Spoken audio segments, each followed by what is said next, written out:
Contrary to popular belief, it does not take all day to make a delicious chicken soup. So in this video, I want to show you how I make a chicken soup in about 30 minutes that will rival grandma's. For the full ingredient list, check the description box below. But enough talking, let's get cooking. So we are gonna move quick here. So the first thing we gotta do is we gotta get our chicken in the pot. Here I got some boneless, skinless chicken thighs. So this is gonna be the best cut of meat that doesn't have any bones or skin on it that you can just throw right inside the pot. It's gonna be really hard to overcook. I really wouldn't do this with a chicken breast because chicken breast tends to dry out once it hits that 165. You got way more wiggle room with the boneless, skinless chicken thighs. And honestly, they taste a little bit better and have a little bit more of that chicken flavor. What I'm gonna do is I'm gonna take some of this boxed chicken broth. Here I like to use the low sodium stuff, and it's totally okay to use boxed stocks and broth. Don't let all those social media influencers tell you that you gotta do everything homemade. You know, I do make my own stock sometimes, but not all the time. Sometimes it's just not convenient enough, and I use so much stock that I don't even think I could make enough of it. So boxed stock is fine. We are gonna put the boxed stock right inside the pot, and now I'm going to turn this on and I'm going to try to get this going over, well, really I'm just trying to boil it. I'm not going to even sear this protein. We're just going to throw it right inside the liquid and just let it boil. So now while that's coming up to temp and it's gonna start boiling, I'm gonna take my vegetables and I'm gonna cut them, and instead of prepping them and putting them in containers, I'm gonna work right into the pot. This is the quickest way if you really wanna get this chicken soup out fast. Let's start trimming up some of our vegetables. For the celery, I trim off the top and the bottom, and then I like to split it either once or twice. I think we're gonna split this twice into 3 pieces, because with soup, you want your soup to eat nice and finely. You don't want giant, at least I don't want giant chunks of vegetable. You know, I'm making this when people are sick and they don't want to do a lot of chewing when they got the cold, like a bad cold or the flu. So what we're gonna do is we're gonna chop everything nice and fine so it's gonna eat very daintily and finely, and you're not gonna have to do a whole lot of chew. So we're gonna do the same thing to these 2 celery stalks.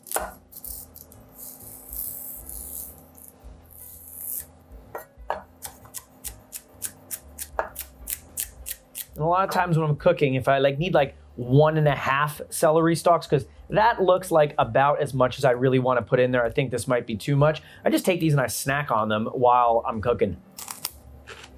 Everybody could eat more vegetables, and so could you. So as I'm cutting my vegetables, I'm just gonna take them and I'm gonna put them just right inside the pot. Now let's peel and slice up this carrot. The carrot of all the vegetables is probably the one that's gonna take the longest in order to get nice and tender. So we're gonna try to cut it pretty small. So first I like to slice the carrot in half longwise. Then I'll take each one of these and cut them into quarters. And I'll do the same thing for the other half. I'll cut it in half, and then I'll cut it down into quarters.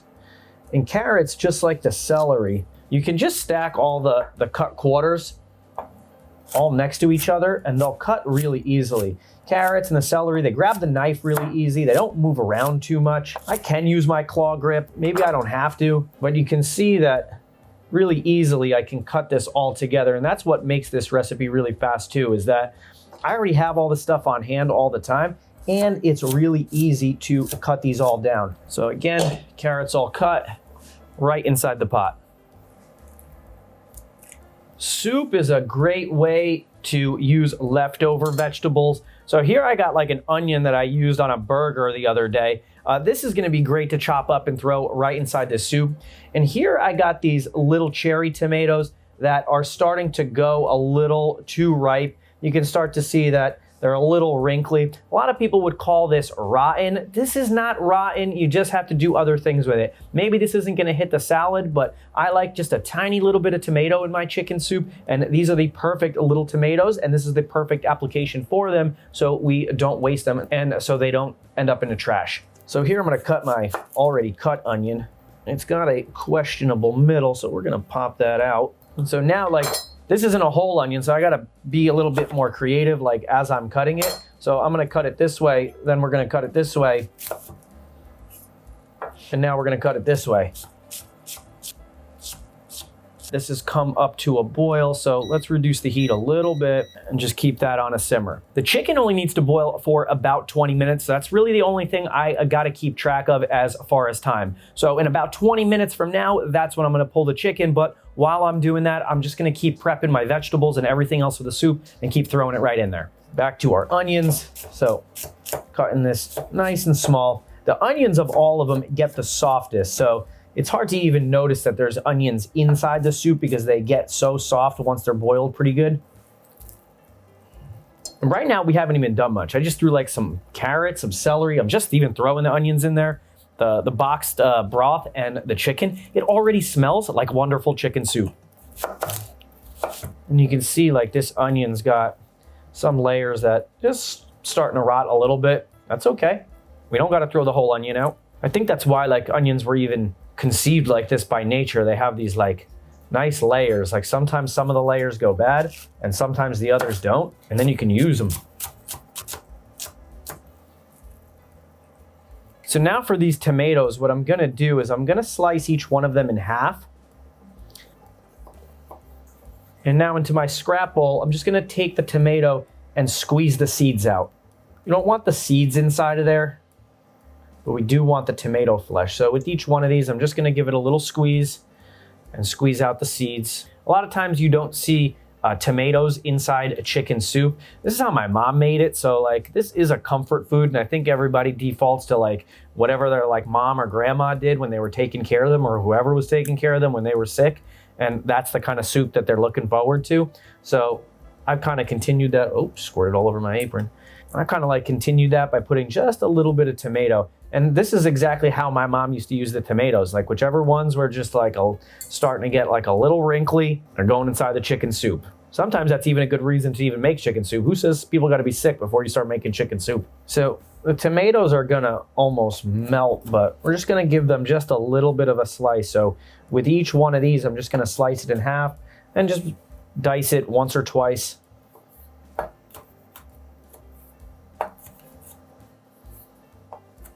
Maybe even the little ones, you only cut a little bit. The big ones, we'll do 2 or 3. Remember, the flavor of tomatoes is umami. Same flavors that, not same, but similar flavors that you get from like cooked meat. And umami is one of the most flavorful things in food. So if we could add just a little bit of that, because this already has a lot of umami between the chicken stock and the chicken itself, but a touch of tomato really brings this home. And now you can see that it's not a lot of tomato, just a little bit. So totally optional ingredient, but I can tell you it's going in my chicken soup. Last but not least is gonna be our friend garlic. So we're gonna throw, what do I got here? 4 cloves of garlic. Now garlic is said to have a lot of medicinal and like get well properties. So if there's no garlic in your chicken soup, I'm not even too sure what you're doing.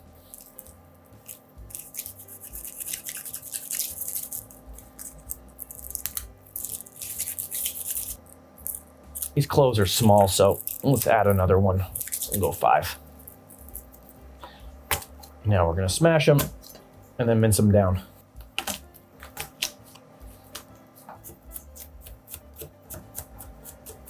Now the garlic, just like the onions, you want it to disappear into the soup. So you wanna mince it pretty finely. And the more that you mince it, the more flavor is released into the soup. And if we didn't put this garlic in for flavor, what did we put it in for? I'm gonna mince it down really nice. And maybe you still buy the garlic inside of a jar, or maybe the tube paste, that would totally work here. But again, fresh is always gonna be best, especially when it comes to this garlic.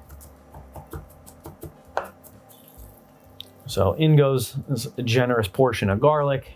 So now here we're gonna put in a few things to help finish the soup and make it really complete. We're gonna put in a couple tablespoons of some olive oil. The chicken is gonna release some fat in there, but the olive oil is a nice fat that also allows the full flavors of the soup to come out. Now we're gonna put in a pinch of salt, just a little bit, because we're gonna add one more ingredient that has some salt, but probably just a little bit. We did use a low sodium chicken broth and some fresh ground black pepper.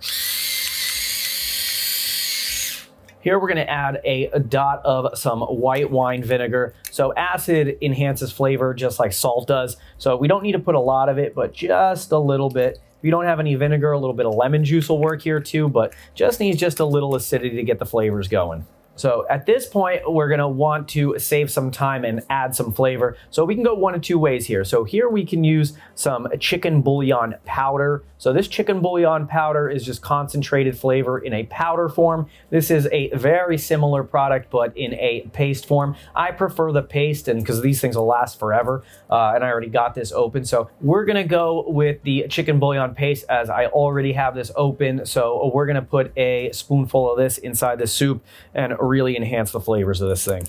I mean, that's why these bouillon pastes exist, is because they have super concentrated flavor.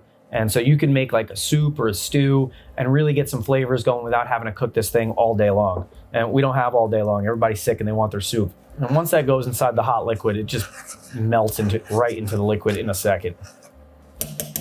Now we're gonna add some dried Italian seasoning. You could add this now, you could add a little bit at the end. Sometimes I add it at the end because I think it gets a little like dark and like blackens a little too much. But this is a quick soup, so we're only gonna make this thing for like 20, 30 minutes tops. So the herbs that we're gonna put in here are gonna have just enough time to release their flavor, but they're not gonna like get black and get dark. And we're also gonna add a couple of bay leaves. So bay leaves are like one of these ingredients that like, they add so much flavor. They never make it to the final dish, so not a lot of people even know they exist. So we're just gonna add 2 of these small bay leaves. Always remember how many bay leaves you put in because you have to take them out. They're not very edible. They have more like a wood texture. So let's tuck those in there. So now we're just gonna keep this covered and let it boil and simmer until the chicken is fully cooked. So while we're waiting for our chicken to boil, let's cut up some parsley, because parsley really visually finishes this soup. I love the contrast of like chicken soup where it's like dotted with all the little bits of green, and it kind of lets you know that someone like made it fresh. I think green signals to like human beings like freshness. That's why like every restaurant sprinkles some type of like green thing on almost every dish. Oh, I just shut that off at the back of the parsley. As I was saying, that's why every restaurant puts a little bit of green stuff on the top of every dish that comes out of that kitchen if they can, and it makes sense. So just like our garlic, we're just gonna run the knife over the top of it, mince this nice and fine. We're gonna put half of it in the soup when it finishes, and we're gonna sprinkle on the other half on, well, I'll sprinkle a little bit on each bowl right before I serve it.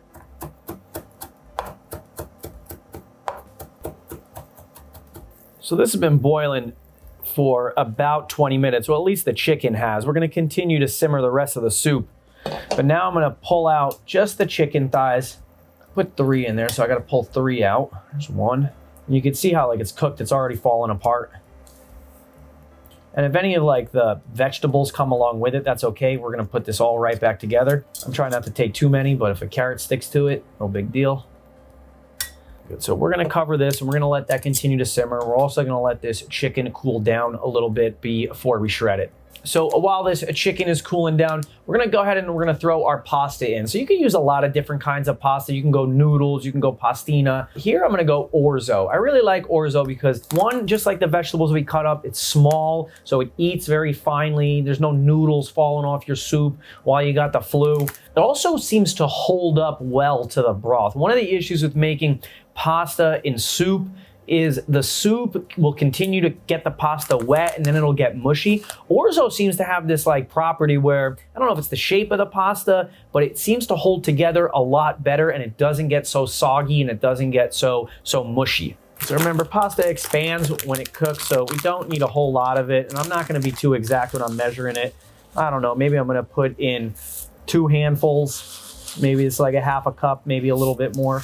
And one of the good things about orzo is it cooks really quick, 8 minutes, totally al dente, and hopefully by then the rest of the vegetables will be tender inside the soup. So let's see if this chicken is cool enough to handle. Yeah, it is. So with just my hands, I'm just gonna take the chicken thighs and just like pull them apart and like mush them. I'm just trying to just do like a hand shredded chicken. I was still really hot, so let me just break this up into like big chunks. It'll cool off a little bit more, and then we'll do the final shred.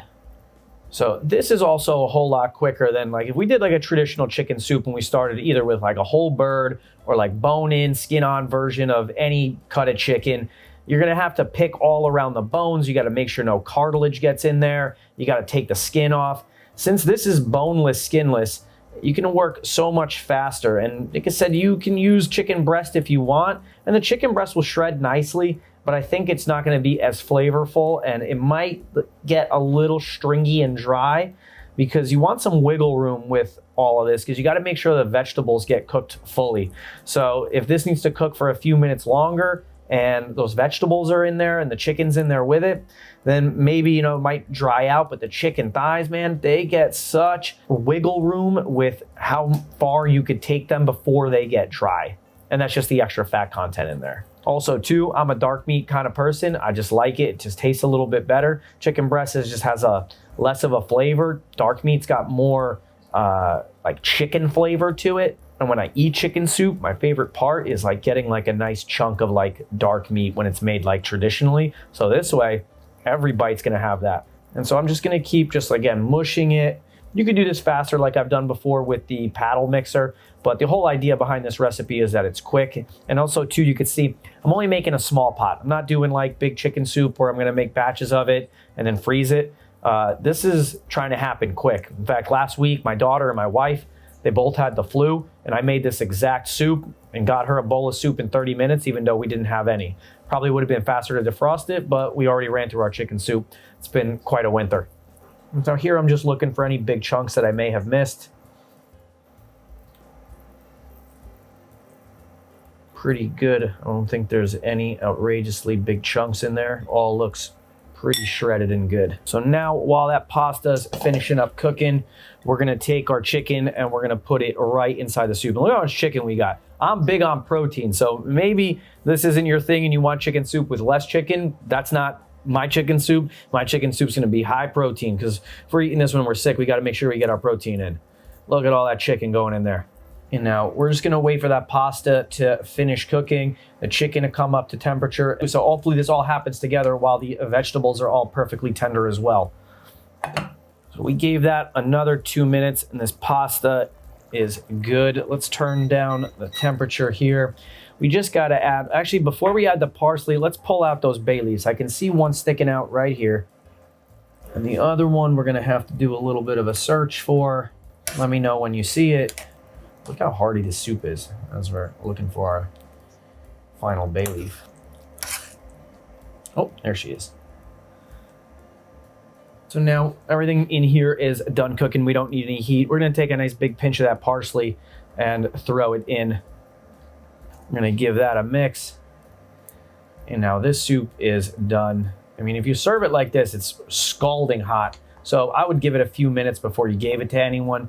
And I also think too, just as the soup goes from like cooking to just like a good warm temperature, the flavors really kind of like fully develop. Sometimes you give food and it's a little too hot, it's almost flavorless because it's so hot. But I think there's like an optimal temperature of where it's like hot, but not too hot. And it's like more warm than it is hot. Because warm food is good. I'm not a big fan of super hot food that you need to blow on. I know some people like their food crazy hot. Let me know in the comment section, do you like your food hot, warm, or are you a caveman like me and just eat this out of the fridge?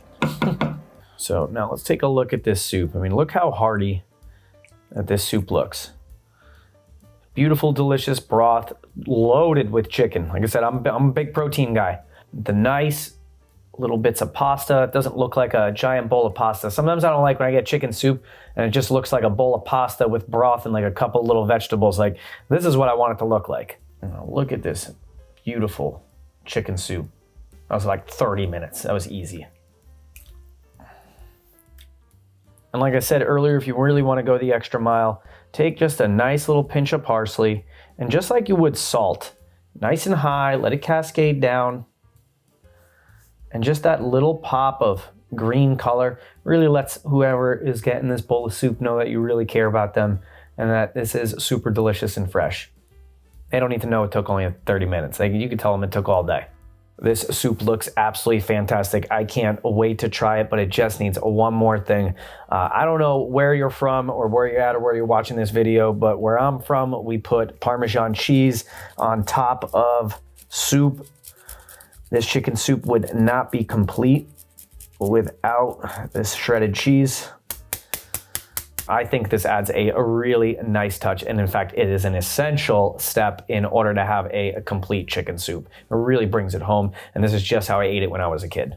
So let's take a look at this soup. Look how delicious and amazing it looks. You can see everything in there, the chicken, the perfectly soft, tender vegetables, the pasta, the beautiful broth. But enough talking about it, let's eat it. This tastes so good, it just warms my bones. The chicken is perfectly tender. You barely gotta chew it. You can chew this thing like once and it just like slides right down. It's so good. The broth is so homey.